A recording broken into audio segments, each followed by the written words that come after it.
बच्चों नमस्कार। बच्चों शिवाजी की पाठशाला में आपका स्वागत है। बच्चों आज अम्ल, क्षार और लवण के बारे में मैं आपको बताऊंगा। अम्ल क्या होते हैं, क्षारक क्या होते हैं। चलिए बच्चों शुरू करते हैं।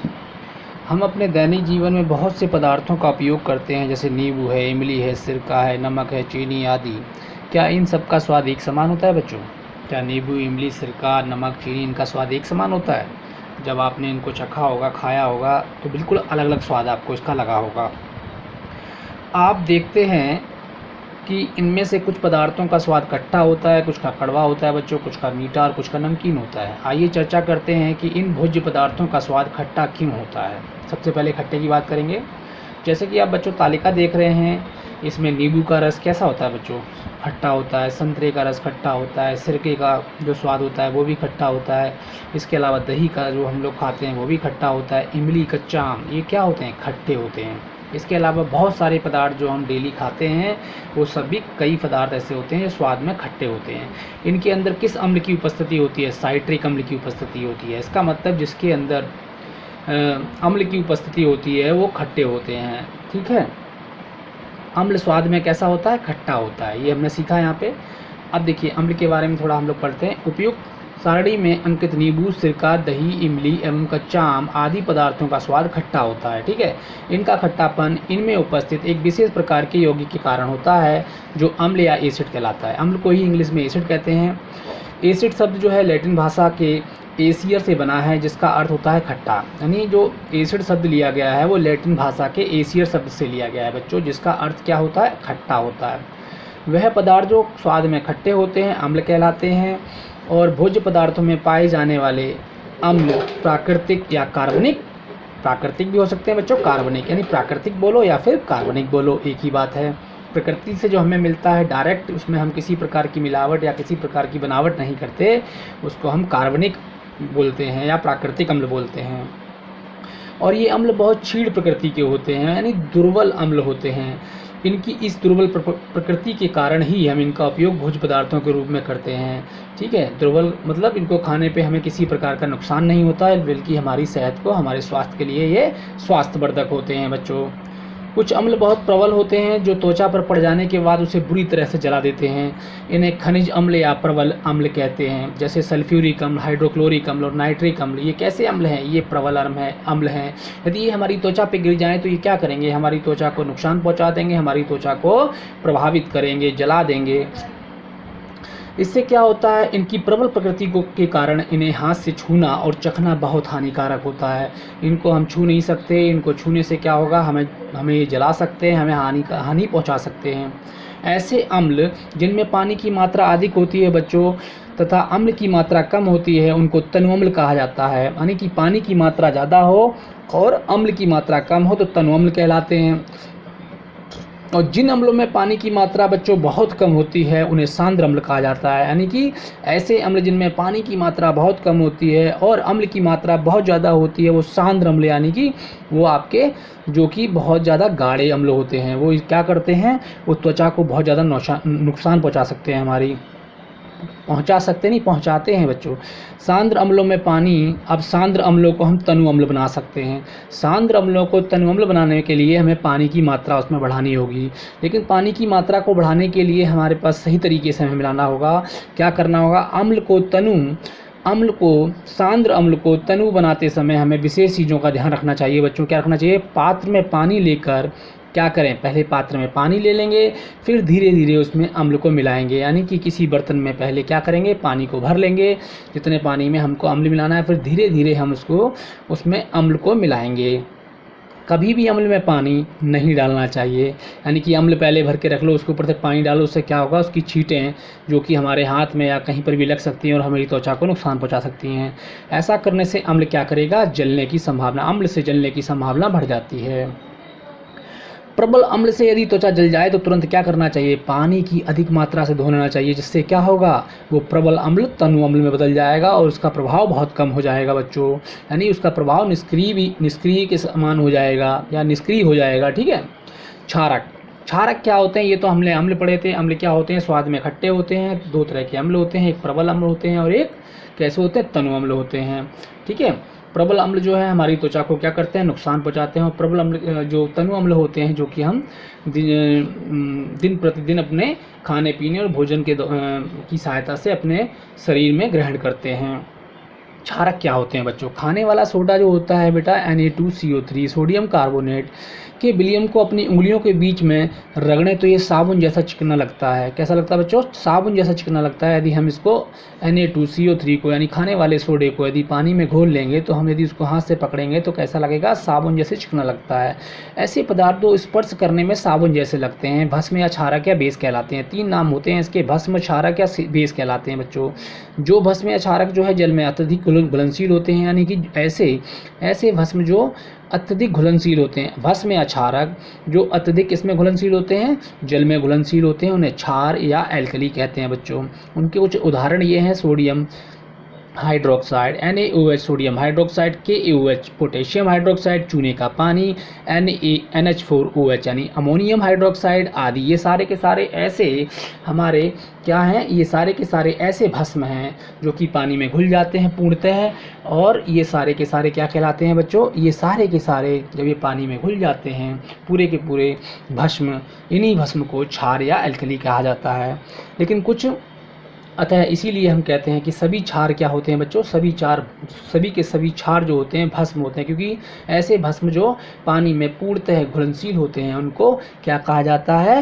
क्षार कहा जाता है, यानी एल्कली कहा जाता है। इसीलिए कहा जाता है कि सभी क्षार क्या हैं? भस्म हैं, परंतु सभी भस्म क्षार नहीं होते। सभी भस्म क्षार इसलिए नहीं होते क्योंकि सभी के सब पानी में घुलनशील नहीं होते। ठीक है बच्चों, आगे देखिए। अम्ल और क्षार की कैसे पहचान करेंगे? अम्ल और क्षारक की पहचान करने के बहुत सारे तरीके हैं, उनके बहुत सारे सूचक हैं। चलिए पढ़ते हैं।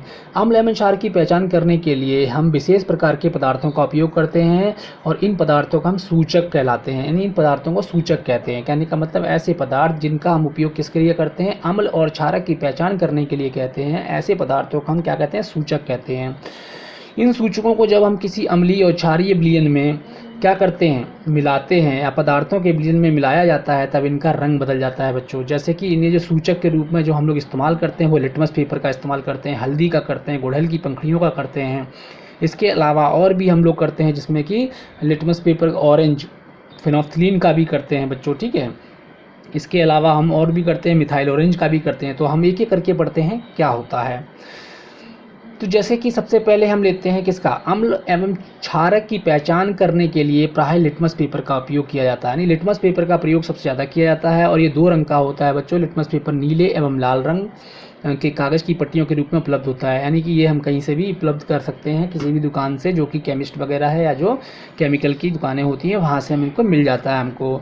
तो ये कैसे होते हैं? लाल लिटमस पेपर और लाल और नीला लिटमस पेपर, 2 तरह के लिटमस पेपर होते हैं और ये आसानी से हमें बाज़ार में उपलब्ध हो जाते हैं। इनकी सहायता से हम अम्ल और क्षारक की पहचान कर सकते हैं। देखिए कैसे कर सकते हैं।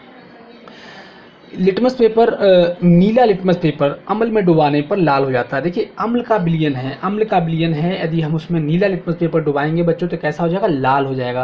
यानी कि नीला लिटमस पेपर लाल कब होगा? जब अम्ल वाला विलयन में उसको डुबाया जाएगा। यानी अम्ल रखा है, उसमें नीला लिटमस पेपर डाल देंगे और वो लाल हो गया, तो इसका मतलब कि ये अम्ल है। यानी अम्ल की पहचान करनी हो, क्षार की पहचान करनी हो, यदि अम्ल क्षार दोनों रखे हैं और नीला लिटमस पेपर यदि हम अम्ल में डुबाते हैं तो उसका रंग बदल जाएगा, और यदि हम उसको क्षार में डुबाते हैं तो उसका रंग नहीं बदलेगा प्यारे बच्चों। इसीलिए हम पहचान लेंगे कि ये अम्ल है कि क्षार है। इसी प्रकार से क्या होगा? दूसरा, जो कि ये तो था नीले लिटमस पेपर के लिए, यदि हमें याद करना हो तो हम ये कह सकते हैं नीला आम लाल हो गया। नीला आम कैसा हो गया बच्चों? लाल हो गया, क्योंकि नीला होता है लिटमस पेपर और आम का मतलब हो गया अम्ल और लाल हो जाता है, तो इसलिए हम इसको लाल कहने लगते हैं कि नीला आम लाल हो गया। इस तरह से याद कर सकते हैं। इसी तरह लाल लिटमस पेपर नीला कब होगा बच्चों? लाल लिटमस पेपर नीला जब होगा जब हम इसको किस में डुबाएंगे? लाल लिटमस पेपर नीला कब होगा? जब हम इसको क्षारक में डुबा देंगे। जब क्षारक में डुबाएंगे तो लाल लिटमस पेपर नीला हो जाएगा। तो इससे हम इसको भी हम याद करने का तरीका करते हैं कि लाल छड़ी नीली हो गई। लाल छड़ी कैसी हो गई बच्चों? नीली हो गई। तो लाल जो है वो लिटमस पेपर है और क्षार जो है वो आपकी छड़ी से जोड़ देते हैं और नीला हो गया। ठीक है, इस तरीके से हम याद कर सकते हैं इसको। आगे देखिए। सामान्य रूप से पाया जाने वाला लिटमस लाइकन पौधे से प्राप्त किया जाता है। लाइकन का पौधा होता है, उसी से लिटमस बनाया जाता है। ठीक है, अब देखिए गुड़हल के पुष्प की कुछ पंखुड़ियाँ होती हैं, उनको भी सूचक के रूप में हम प्रयुक्त कर सकते हैं। गुड़हल फूल की जो पुष्प की जो पंखुड़ियाँ हैं उसको कैसे कर सकते हैं, क्या करेंगी, अम्लीय विलयन में जब उसकी पंखुड़ियों को डाला जाएगा तो वो अम्लीय विलयन जो होगा वो कैसा हो जाएगा, वो गहरा गुलाबी हो जाएगा, और जब क्षारीय विलयन में डाला जाएगा तो वो हरा हो जाएगा। यानी कि जब गुड़हल की पंखुड़ियों को हम अम्लीय विलयन में डालेंगे तो वो गुलाबी हो जाएगा, और जब हम उसको क्षारीय विलयन में डालेंगे तो कैसा हो जाएगा, हरा हो जाएगा बच्चों। इसी प्रकार हल्दी का भी इस्तेमाल किया जाता है। ये प्राकृतिक सूचक है, हमारा पूछ सकते हैं कि हल्दी कैसा सूचक है, प्राकृतिक सूचक है। ये क्या करता है, जब ये क्षारीय विलयनों को क्या कर देता है, लाल कर देता है। हल्दी को जब किसी क्षारीय विलयन में डाल दिया जाएगा तो उसको वो लाल कर देगा। कैसा कर देगा बच्चों, लाल कर देगा। इसी तरह से हम प्रयोगशाला में अम्ल और क्षार के परीक्षण के लिए लिटमस पेपर के अतिरिक्त और भी रसायनों का उपयोग करते हैं, जैसे मिथाइल ऑरेंज का उपयोग करते हैं, फिनोल्फ्थालीन का उपयोग करते हैं बच्चों। मिथाइल ऑरेंज और फिनोल्फ्थालीन का उपयोग करने पर क्या होता है, किस प्रकार से रंग बदलते हैं, अम्ल और क्षारीय विलयन। देखिए मिथाइल ऑरेंज जो है अम्लीय विलयन में लाल हो जाता है। यदि मिथाइल ऑरेंज यदि हमने अम्लीय विलयन में डाल दिया तो वो लाल हो जाएगा, और क्षारीय विलयन में डाल दिया तो बच्चों पीला हो जाएगा।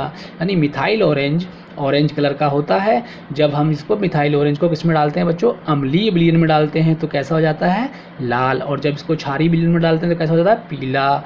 इसी तरह फिनोल्फ्थालीन का भी हम इस्तेमाल करते हैं। फिनोल्फ्थालीन का इस्तेमाल किया जाता है तो अम्लीय विलयन में इसको डालेंगे तो ये रंगहीन हो जाएगा, यानी इसका रंग उड़ जाएगा, और जैसे इसको क्षारीय विलयन में डाला जाएगा ये गुलाबी हो जाएगा। तो इस तरीके से हमने देखा कि लिटमस पेपर है, फिनोल्फ्थालीन है, इसके अलावा हमारा मिथाइल ऑरेंज है, इसके अलावा गुड़हल की पंखुड़ियाँ हैं, इसके अलावा हमने देखा कि हल्दी है। ये तमाम हमने देखे कि ये सारे सूचक हम लोग अम्ल और क्षार की पहचान करने के लिए अपने घरों में कर सकते हैं। ठीक है, चलिए आगे देखते हैं। आइए कुछ फलों और सब्जियों के रस और शीतल पेय और कुछ विलयनों को लिटमस पेपर के प्रभाव से देखते हैं, और इनको हम क्या कर सकते हैं, इनका प्रयोग करके लिटमस पेपर की सहायता से हम पता लगा सकते हैं कि किसके अंदर क्षार है और किसमें अम्ल है। ठीक है, जैसे टमाटर है, टमाटर खट्टा होता है बच्चों, टमाटर खट्टा होता है, और इसमें क्या होगा, नीला लिटमस पेपर लाल हो जाएगा। मैंने आपको बताया था नीला आम लाल हो गया, नीला आम लाल हो गया। इसी तरह नीला लिटमस पेपर लाल कब होगा, जब इसमें अम्ल होगा। तो टमाटर खट्टा होता है तो इसमें अम्ल होता है। संतरा और नींबू क्या होता है, खट्टा होता है, ये भी क्या करेगा, नीला आम लाल हो जाएगा। नीला लिटमस पेपर क्या हो जाएगा, अम्ल। इसके नींबू के रस में डालेंगे, संतरे के रस में डालेंगे तो नीला जो लिटमस पेपर होगा कैसा हो जाएगा, लाल हो जाएगा। तो इसका बी वाला ठीक है, बी में टिक लगाएंगे। खाने का सोडा कैसा होता है बच्चों, सोडियम कार्बोनेट कैसा होता है, ये एक क्षार होता है, इसलिए इसमें क्या होगा, लाल लिटमस पेपर नीला हो जाएगा। लाल लिटमस पेपर नीला, यानी लाल छड़ी नीली हो जाएगी, लाल लिटमस पेपर नीला हो जाएगा। बोतलबंद पानी क्या होता है बच्चा, ये जो शुद्ध पानी जो होता है हमारा, वो ना तो क्षारीय होता है ना अम्लीय होता है, इसलिए कोई प्रभाव नहीं पड़ेगा। ठीक है, इसलिए लिटमस पेपर के रंग में कोई परिवर्तन नहीं आएगा। सिरका बच्चों क्या, एसिटिक एसिड होता है। सिरका एसिटिक एसिड होता है, और एसिड जब यहाँ पे आ गया इसका मतलब लाल, नीला आम लाल, यानी नीला लिटमस पेपर होगा वो कैसा हो जाएगा, लाल हो जाएगा। ठीक है बच्चों, तो सिरके में डाल के नीला लिटमस पेपर लाल हो जाएगा। नमक का विलयन कैसा होता है, नमक का विलयन बच्चों एक तरह से बिल्कुल ही इसमें कोई परिवर्तन नहीं होगा, क्योंकि नमक जो है वो क्या है, वो सॉल्ट है, और इसलिए नमक को पानी में घोल दिया जाता है। तो इसके ये एक तरह से इसमें लिटमस के रंग में किसी प्रकार का कोई भी परिवर्तन नहीं होगा, क्योंकि ये न्यूट्रल होगा एकदम। शैम्पू में क्या होता है बच्चों, एसिड होता है, शैम्पू में एसिड होता है, इसीलिए नीला लिटमस पेपर कैसा हो जाएगा, लाल हो जाएगा। नीला लिटमस पेपर कैसा हो जाएगा, लाल हो जाएगा। ठीक है बच्चों, ये थी तालिका। अब आगे देखते हैं अम्ल एवं क्षार की पारस्परिक क्रिया। ये बच्चों मैं कल आपको पढ़ाऊंगा, अभी आप इसको ध्यान से देखिएगा, समझिएगा। यदि कोई आपके मन में सवाल, कोई क्वेश्चन, कोई डाउट यदि है तो आप कमेंट बॉक्स में ज़रूर लिखना। मैं आपके हर एक सवाल का जवाब जरूर दूंगा, और इसको हर एक आपके सवाल को गंभीरता से लेता हूँ मेरे प्यारे बच्चों। तो इसको जो है ध्यान से देखिएगा। ठीक है बच्चों, थैंक यू वेरी मच बच्चों फॉर वॉचिंग दिस वीडियो।